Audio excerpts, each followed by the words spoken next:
This episode, we continue our conversation about individuals who have impacted the world of politics, government, and even some in sports and space, who we've lost in 2020. So join us today as we talk about Mayor Dave Dinkins, Bob Ryland, Earl Graves Sr., Gene Kennedy Smith, and a couple of people you may not have heard of before. Stay tuned for another episode of All Roads Lead To with Al and Janae.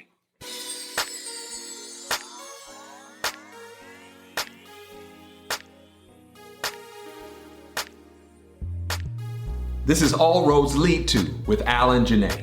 The place where we share and talk about the people, places, and passions that have impacted us on the road of life. Thanks again for joining us for another episode. And as we continue our conversation about change makers, I was thinking about, as I was coming up, I'm a child of the 70s, the 80s, and the 90s. But in the early 90s, late 80s to early 90s, there was kind of this next wave of Black or African-American elected leaders that were coming around. I think of the election of Doug Wilder as governor of Virginia. That was kind of a breakthrough moment. And around that same time also came the election of David Dinkins as mayor of New York. And we just want to mention his name as another one who we lost in 2020.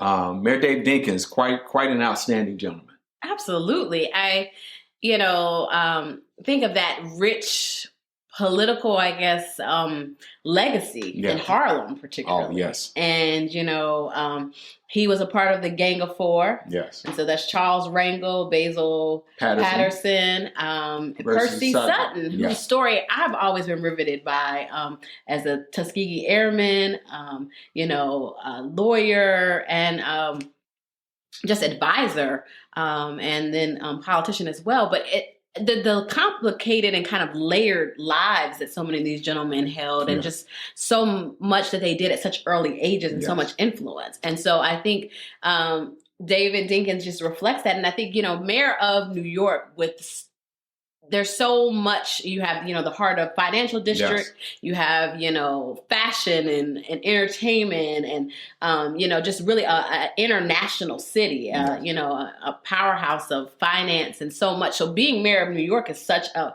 powerful and influential position. And he just, really used that office, I think, for lifting up and I think exposing, people who often were marginalized within the city. And I think as a result, it gave other people a sense of aspiration that if he could do it, so can I. Dave Dinkins was an assemblyman. He was in charge of the Board of Elections in New York City. And he was also Manhattan Borough President. Which is no easy feat. Prior to becoming mayor.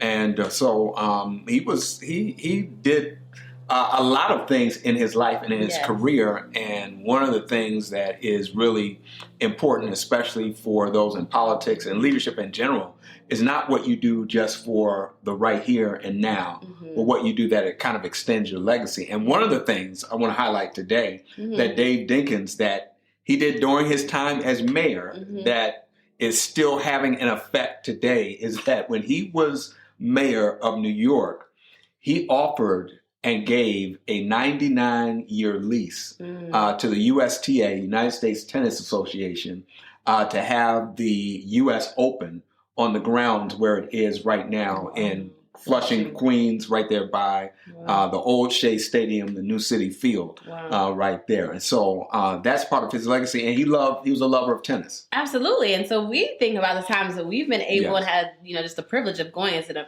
amazing location, very forward thinking to, bring the USTA events in the U.S. Open, particularly there. The signature court is the Arthur Ashe Court.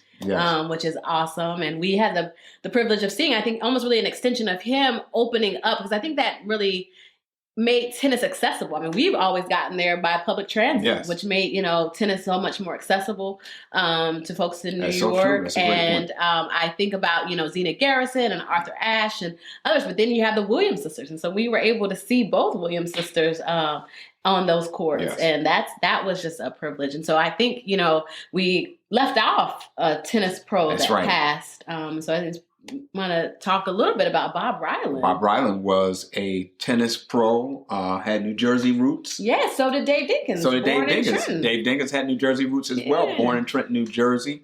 Bob Ryland was actually an instructor at the Montclair YMCA, I believe.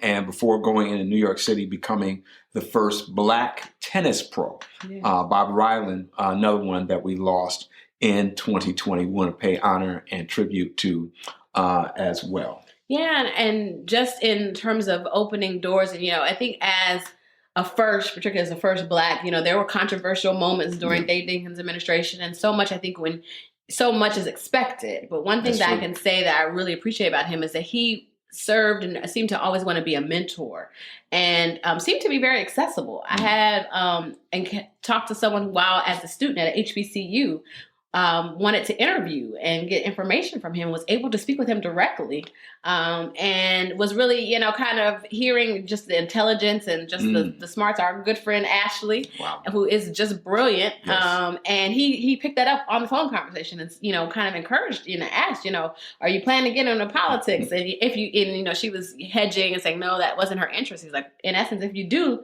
look me up. And so to think that, he offered his resources to, just a student that he hadn't really even met, and just, speaking to met personally, just meeting on the phone, and that he just seemed to be accessible and willing to mentor the next generation. And that's something that I'm inspired by, and just hope to be able to do that whenever, and to be able to do it at any stage, and to think that he was willing to do it at, And if I'm not mistaken, I will look this up to verify, to make sure for sure. But I remember seeing in the tributes to him a picture of him along with, I believe it was Andrew Young. Okay. They were members of Alpha Phi Alpha. I believe they were on the same line, and they were just sharp dresses. And Dave Dinkins, I mean, with no disrespect to him, you could call him Dapper Dave. Oh, yeah, he was classy. He was classy, always sharp in his dressing, and kind of in his later years, I believe his signature was the bow tie.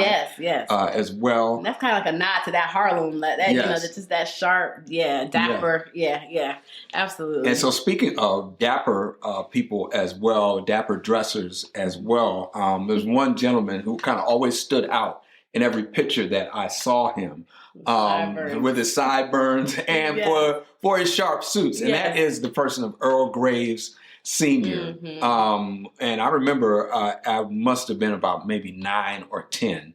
And my dad happened to have a copy of a magazine. He said, hey, son, I want you to check this out and look at this. And it happened to be a copy of Black Enterprise magazine. And, there I'm reading it. I'm 9, 10 years old, kind of not making the connections of how significant this magazine is, and really about the collective economic power and potential that was really existing in the country at that time. Yes. I mean, I think Fortune listed him as one of the 50 most influential Blacks in business. Earl Graves Sr., graduate of HBCU Morgan State. Yes. But really, I really remember him most, I think, as you're describing, for his work to really open up opportunities for Black business, and to highlight and encourage the power of the Black consumer and the Black dollar. And I just am so impressed with his work with Small Business Administration, through several, really helping to expand it to open up for Black businesses in the 70s, and then to open opportunities for, what we consider minority and women-owned businesses. And it's just really a dynamic example of using his influence and starting the magazine and working on corporate boards to really help to open up doors for Black business and for Black entrepreneurs. And just, I think, an awesome example and understanding, I think, of what we're starting. So many of, I think he was just forward thinking, because so many of us are just now starting to appreciate the wealth gaps.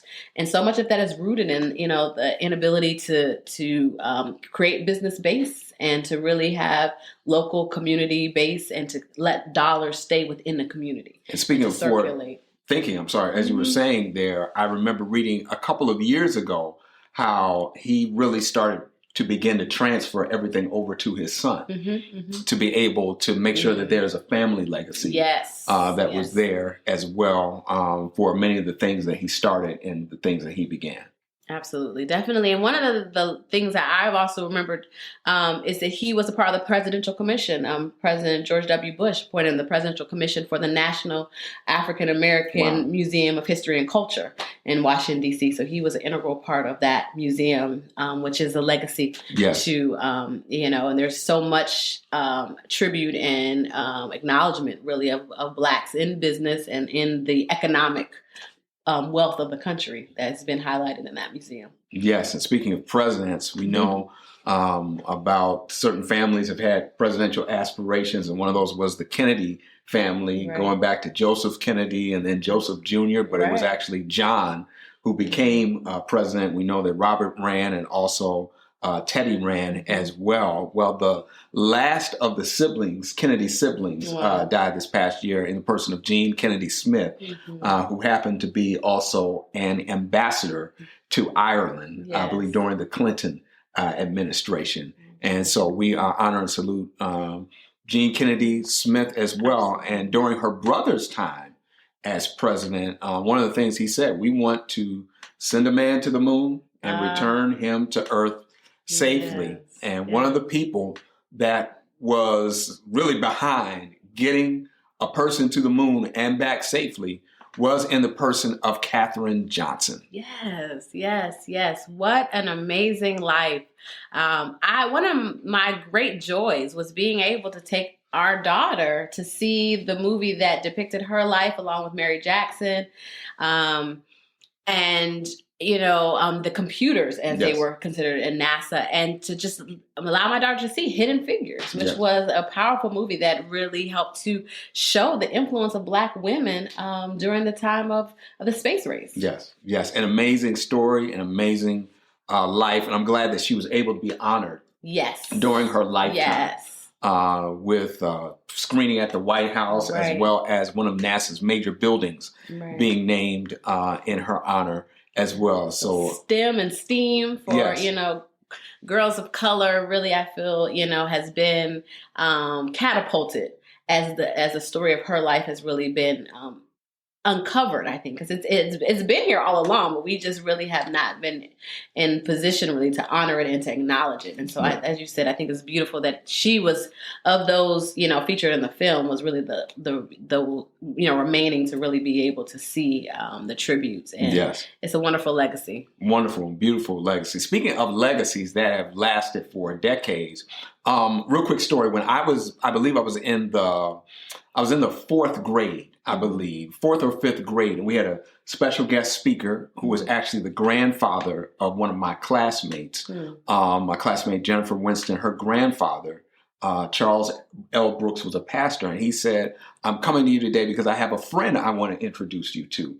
And the friend he introduced us to was someone he said he had met at the barber. I remember this from the fourth or fifth grade. And it was a man by the name of Preston Bruce. And this man named Preston Bruce had worked at the White House and had worked as a butler and one of the people who worked there. And I remember getting his autograph, and hopefully somewhere I still have it. But one of the people who worked during that time as well passed away in 2020, a man by the name of Wilson Roosevelt Jerman, who started in the Eisenhower administration in 1957 as just a general helper there. President Kennedy actually promoted him to butler, and he served every successive administration through 2012, where he ended his service as the elevator man for President Barack Obama.